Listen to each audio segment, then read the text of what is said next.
ಇದು ನೋಡಿ ನಮ್ಮೂರಿನ ಹಲಸಿನ ಪಾಯಸ ವಿತ್ ಟ್ವಿಸ್ಟ್. ಬಾರ್ನ್ಯಾರ್ಡ್ ಮಿಲ್ಲೆಟ್ಟಿಂದ ಮಾಡಿದ್ದೇನೆ. ಹಲಸಿನ ಹಣ್ಣು ಡೀಫ್ರೀಸರ್ನಲ್ಲಿಟ್ಟು ಈಗ ತೆಗಿತಾ ಇದ್ದೇನೆ. ಅದು ಎಷ್ಟು ದಿವಸ ಇದ್ದರೂ ಹಾಳಾಗೋದಿಲ್ಲ. ನೋಡಿ, ಅದನ್ನು ಸಣ್ಣದು ಮಾಡಿ ಹಚ್ಚಿಕೊಂಡು ಎಲ್ಲ ಇಟ್ಕೊಳ್ಬೇಕು. ಒಂದು ಬಾಣಲಿನಲ್ಲಿ ಸ್ವಲ್ಪ ದೊಡ್ಡ ಚಮಚದಲ್ಲಿ 1-2 ಚಮಚ ತುಪ್ಪ ಹಾಕಿ ಗೋಡಂಬಿಯನ್ನು ಹಾಕಿ ಅದನ್ನು ಸರಿಯಾಗಿ ಹುರಿಬೇಕು. ಬಾರ್ನ್ಯಾರ್ಡ್ ಮಿಲ್ಲೆಟನ್ನು ಸ್ವಲ್ಪ ಮಿಕ್ಸಿಲಿ ಹಾಕಿ ಸಣ್ಣದು ಮಾಡಿದ್ದೇನೆ.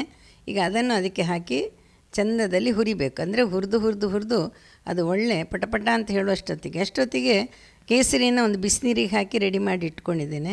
1ಕ್ಕೆ 3 ಪಾಲಿನಷ್ಟು ನೀರನ್ನು, ಬಿಸಿ ನೀರನ್ನು ಅದಕ್ಕೆ ಹೊಯ್ದರೆ ನಮ್ಮದು ಪಾಯಸ ಸ್ವಲ್ಪ ಬೇಗ ಆಗ್ತದೆ. ಮುಚ್ಚಳ ಮುಚ್ಚಿ 3/4 ಭಾಗದಷ್ಟು ಬೇಯಿಸಬೇಕು. ಕೇಸರಿನ ಸರಿಯಾಗಿ ಅದನ್ನು ಅರ್ಧದು ಒಳ್ಳೆ ಕಲರ್ ಬರೆಸ್ಕೊಳ್ಳುವಾಗ ಈಗ ನೀರಿಗೆ ಅದನ್ನು ಹಾಕಿ ಸ್ವಲ್ಪ ಸರಿಯಾಗಿ ಮಗ್ಚಿ, ಆಮೇಲೆ ನಮ್ಮದು ಹಚ್ಚಿಟ್ಟದ್ದು ಹಲಸಿನ ಹಣ್ಣು ಉಂಟಲ್ಲ ಅದನ್ನು ಈಗಲೇ ಅದರೊಟ್ಟಿಗೆ ಹಾಕಬೇಕು. ನಾನು 4 ಕಪ್ಪಿನಷ್ಟು ಹಲಸಿನ ಹಣ್ಣು ಹಚ್ಚಿದ್ದೇನೆ. ನೋಡಿ, 4 ಕಪ್ ಹಾಕಿ ಅದನ್ನು ಸರಿಯಾಗಿ ಅದು ಮಗ್ಚಿ ಅದನ್ನು ಹಾಗೆ ಇಟ್ಟು ಮುಚ್ಚಳ ಮುಚ್ಚಿ ಬೇಯಿಸ್ಕೊಳ್ಬೇಕು. ಒಂದು 10-15 ನಿಮಿಷದಷ್ಟು ಬೇಯಿಸಿದ್ರೆ ಈಗ ಸರಿ ಆಯಿತು. ನನಗೇನು ನೀರು ಕಮ್ಮಿ ಅನಿಸಿತ್ತು, ಅದಕ್ಕೋಸ್ಕರ ಸ್ವಲ್ಪ ನೀರು ಹಾಕ್ಕೊಂಡೆ. ಯಾಕಂದರೆ ಪಾಯಸದಾಗಿರಬೇಕಲ್ವಾ. ಈಗ ಅದಕ್ಕೆ ಬೆಲ್ಲ ಹಾಕಬೇಕು. ನಿಮಗೆ ರುಚಿಗೆ ಬೇಕಾಗುವಷ್ಟು ಬೆಲ್ಲನ ಹಾಕ್ಕೊಂಡ್ರೆ ಭಾಳ ರುಚಿಯಾಗಿರುತ್ತೆ. ಅದನ್ನು ಸರಿಯಾಗಿ ಮಗ್ಚಿಕೊಳ್ಬೇಕು. ಬೆಲ್ಲ ಸರಿಯಾಗಿ ಎಲ್ಲ ಕಡೆಗೆ ಹರಡಿದ ಮೇಲೆ ಮುಚ್ಚಳ ಮುಚ್ಚಿ ಒಂದು 5-10 ನಿಮಿಷ ಬೇಯಿಸ್ಕೊಳ್ಬೇಕು ಸಣ್ಣ ಉರಿಯಲ್ಲಿ.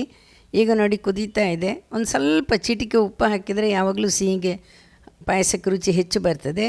ಈಗ ಅದನ್ನು ಮುಚ್ಚಿ ನೀರು ಸ್ವಲ್ಪ ಆರುವವರೆಗೆ, ಅಂದರೆ ಪಾಯಸದ ಹದ ಬರುವವರೆಗೆ ಮಗ್ಚಿಕೊಳ್ಳಿ. ಈಗ ನೋಡಿ, ಹಲಸಿನ ಹಣ್ಣು ಬೆಂದಿದೆ, ಮಿಲ್ಲೆಟ್ಟು ಬೆಂದಿದೆ.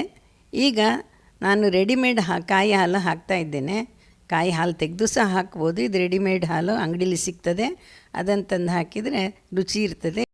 ಅದರ ಮೇಲೆ ಏಲಕ್ಕಿ ಪುಡಿ ಹಾಕಿ ಬೆಂಕಿ ಆರಿಸಿ ಮುಚ್ಚಳ ಮುಚ್ಚಿಟ್ರೆ ನಮ್ಮ ಪಾಯಸ ರೆಡಿ. ಬಾಳೆಹಣ್ಣು ಮಾವಿನ ಹಣ್ಣಿಂದಲೂ ಮಾಡ್ಬೋದು.